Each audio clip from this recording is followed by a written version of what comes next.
I played a handful of cozy games this month. Some I loved and some I really didn't. This month was kind of all over the place for me, from farming sims, RPGs, puzzle games, even some creepy exploration. So I wanted to sit down and give you all of my honest thoughts on everything that I played. By the end of this video, you'll know exactly which games are going to be worth picking up and which ones you can probably skip. Hi, I'm LochVaness, and if you're into honest cozy game reviews, make sure to subscribe so you don't miss out on any new cozy game releases. I'm always here to help you figure out if a game is for you or not. First on our list, we have Peaceful Days. This was a very straightforward farming sim, which is on PC, where you spend your days growing crops, taking care of animals, and managing a simply daily routine. There's not much experimentation here. It sticks closely to your classic farming mechanics and plays it very safe. I really wanted to love this one, but there just wasn't anything that really made the game stand out among other farming games. It doesn't do anything wrong, but it definitely doesn't do anything memorable either. So if you enjoy that classic farming mechanics and just want something that has low pressure and is a bit predictable, you might still enjoy this one. But for me, I'm going to have to say pass on this one. It's not bad, but it just didn't give me a reason to want to stick with it. Alright, now let's talk about a game that completely changed the vibe for me. Octopath Traveler 0. This is a story-driven JRPG on PC and on all consoles that has turn-based combat, party management, and a big focus on character stories. You're exploring towns, talking to NPCs, and the intro does an amazing job at immediately pulling you into the world and the motivations for your character. Now, this game really surprised me. I'm slowly getting more into RPGs and stuff. I think this might have officially hooked me. The intro was amazing and immediately made me care about the story and the characters, and at this point, I am in my full revenge era in this game. If you love narrative-heavy RPGs with strong character arcs and classic turn-based combat, this one is a great pick. This one for me is definitely a buy. It made me just want to dive deeper into all the RPG genre. Now, after getting completely emotionally invested in that one, I jumped over to something a little bit more intense with Subnautica. This was my first time ever playing this game. It is an open world survival crafting game that is on PC and on the consoles, where you explore an alien ocean and you're just constantly balancing exploration with survival while gathering resources, crafting tools and vehicles, all while managing your oxygen, your health, your eating, your hydration. It's all around crazy. This game just slowly pushes you deeper into more scary areas the more that you explore. This game was all around amazing and creepy in the best way.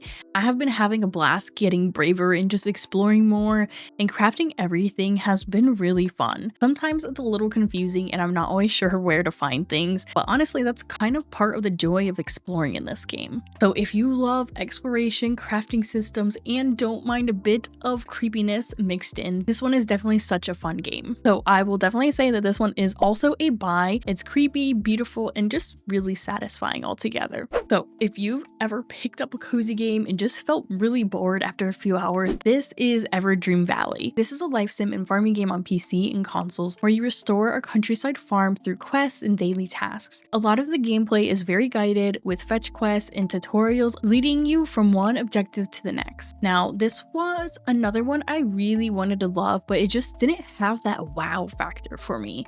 Between the fetch quests and the annoying tutorial menus and just the overall pacing, it just didn't feel fun for me to play. So if you don't mind a bit of repetitive tasks and very guided gameplay, you still might enjoy this one. So honestly, without a doubt, this one is a huge pass for me. It's a cute idea and it looks adorable, but it just did not click for me. Okay, I did need a bit of a reset after all of those games, and this one was definitely way more my speed. As I Began to Dream is a puzzle-based indie game on PC and on the Nintendo Switch that leans heavily on the atmosphere and emotion. You're solving environmental puzzles that actually make you think, while the story unfolds through visuals, music, and overall vibe rather than a ton of dialogue. The art style in this game is just overall really cute.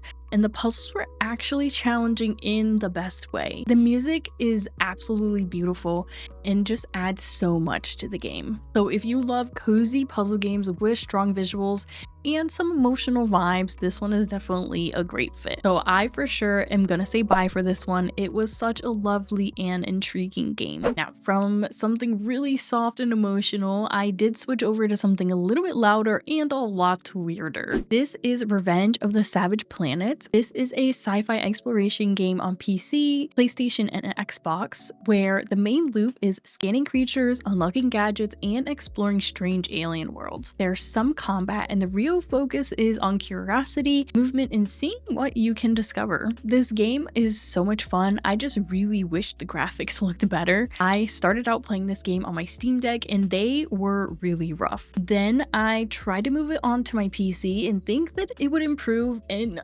nope, it was still super pixelated and looked really bad. Even with that, the concept totally carried it for me. I loved running around scanning things and just exploring, and even early on, it's still been a lot of fun. So if you can look past the crappy visuals and just enjoy the game for what it is, you're probably gonna enjoy this one a bit. So I would say maybe get it on a sale. That's how I actually bought it. It's a fun game and a really cool concept, but man, the visuals here are just really not it. Now, after all that running around and scanning everything in sight, I really needed a proper wind down game, and that's what A Little to the Left was perfect for. This is a cozy puzzle game on PC and all consoles, built entirely around organizing and arranging objects until they feel just right. The puzzles are calm but satisfying. This is the perfect wind down game, and I was gifted it by Bailey from the community, so huge thank you for gifting me the game to finally try out. I ended up being everything that I hoped it would be. I played it on my Steam Deck and it was so calm, cozy, and just incredibly satisfying. So if you love chill puzzle games, cozy vibes, this one is definitely an easy recommendation. So I 100% say buy it. This is like